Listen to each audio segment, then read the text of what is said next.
good mix and match. Spinner baits are good. M&G's, Funky Chickens, 8 Ball, Strike Kings, all these Slot Masters, Grinders, all that. They're all real good baits as well. There's some of my go-to baits, especially in weedy areas.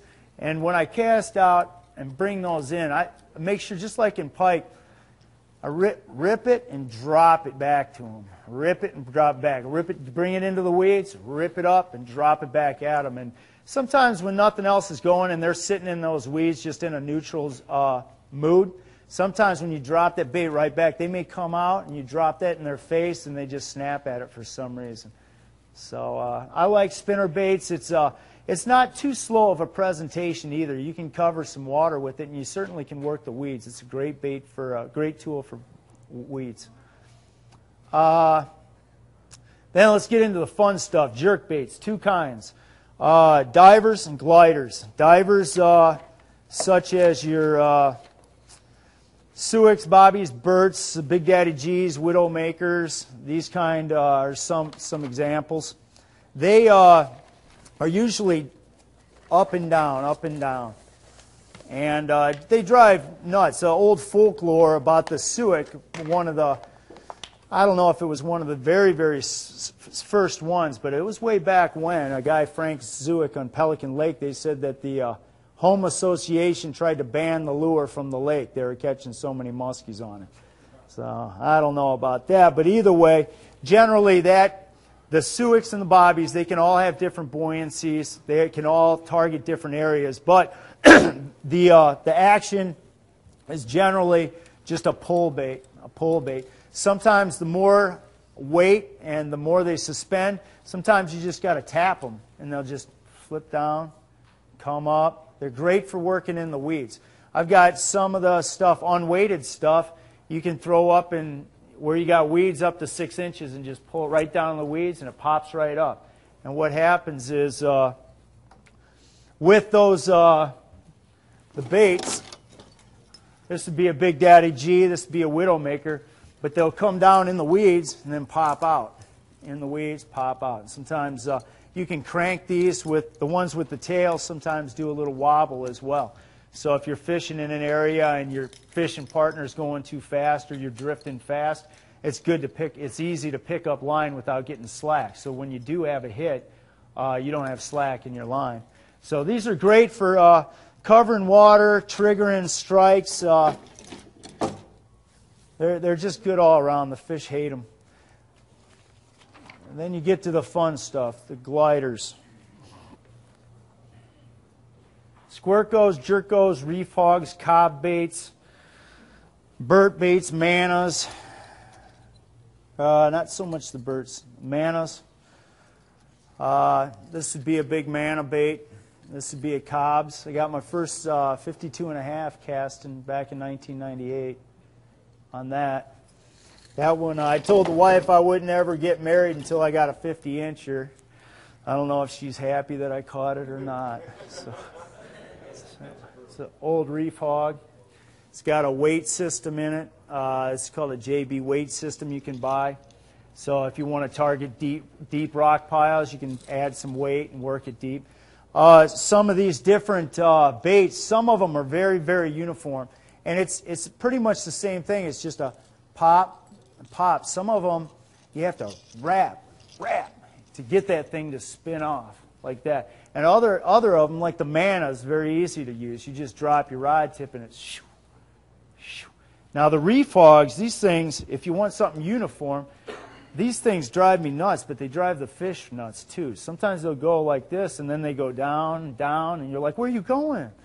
And all of a sudden he'll pop up and then he'll start going right. And it does. It drives the fish nuts. They're not so bad in the weeds. It's a slow presentation. It's a slow tool to find fish. So, but it's a good triggering one. It drives them crazy, especially the ones that don't pop right back up. If they sit right down in their face when you stop and they just sit there, it drives them crazy. This is a Squirco. It's real nice. This is a good example of Squirco. Sort of got the head. There's another one called a sledge, but Squirco and Jerko, and this is one that you really got to lay the lumber to. You sort of give a little slack and a slap down, and that thing will send it way out. So those are some of my favorite ones. Then you get into twitch baits. Twitch baits, they're probably an all-around great bait just because you can cover water. You got all different lip styles. It's a crankbait, but they've got big profiles. A lot of the baits we've talked about, but these in particular will have rattles. So if you get into a section where it's real dirty water, you can run rattles. You can run bigger baits that move a lot of water, a lot of vibration. But these would all be examples of twitch baits. A shallow raider, a lot of guys just love that out here. Here's a big jake bait. You can hear that thing make some noise. Crane baits, these things are pretty, for real shallow weeds. If you're up in 2 or 3 foot, they're very buoyant. So it's a faster action, but you can twitch them in the weeds and they pop right out. Whereas the slammer bait will run a little deeper. So if you're running 5 to 7 feet, you might want to run a slammer bait to get down a bit. If you got to get over, say, 5 foot high weeds and 6 foot of water, you might want to run the crane bait. You know, so they're all just tools to me. If you got real clear water, I like sometimes a smaller profile or something without rattles. So those are just tools, and those are some of the different retrieves and stuff. So basically, the baits are to get to strike zones and to trigger.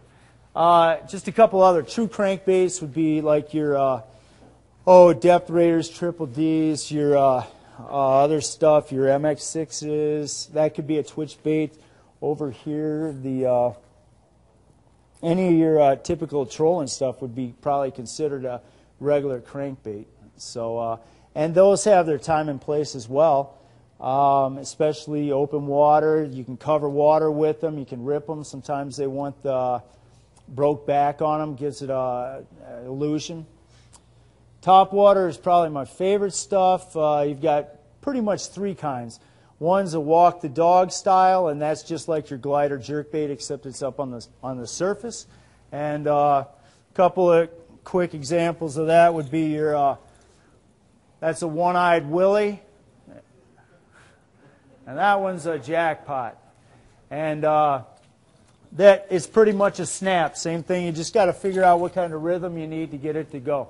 Now, if you're in the springtime or a cold front or something, or the fish are sort of inactive, I like to give it a good pause. So when you wrap it, let it sing out and sit there for a second. Then come back across, let it sit. Now, if they're fast, like in the summertime, when their metabolisms are up, then we work them pretty fast, to keep them up. It drives them crazy sometimes.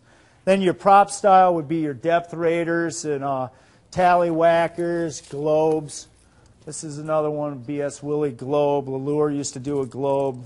Here's a tallywhacker, a big double teaser tail. Bucher top raider is a real good one as well. And those are great for covering water. That's a great one to cover water, but you need active fish as well. And then my favorite too, I don't think I brought the hog wobbler, but the creeper. This is a BS Willie creeper. There's a number of different ones, but this is a very slow presentation, and they say painfully slow. And usually you sit there and you just barely crank it just like this. You just tell it, run, Jimmy, run. Run, Jimmy. Really slow. And it goes blub, blub, blub, blub, blub, blub. And they